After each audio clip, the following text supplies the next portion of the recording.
Sam dogodek je prvenstveno namenjen gospodarstvenikom, menite, da je upravičil svoj namen?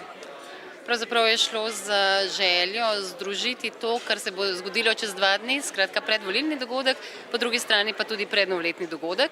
Zato smo tudi naredili nekako dvojno stvar, nekaj je bilo iz zgodovine, skratka odlična predstava Mateja Filipčiča Marija Antonijeta, s katero smo želeli upozoriti, da se pravzaprav zgodovinske razmere včasih ne spreminjajo, ne razlikujejo tako zelo in da se je potrebno poglobiti vase in seveda potem tudi odgovori pravzaprav politikov, ki bodo v nedeljo kandidirali na volitvah. Ste bili na eni strani zadovoljni z vprašanji gospodarstvenikov in na drugi strani z odgovori? Pravzaprav se mi zdi, da bi bilo potrebno, da bi se držali pravil, da bi lahko dobili več vprašanj. Je pa verjetno običajno, da po nekem, da vsi želijo odgovarjati na ista vprašanja.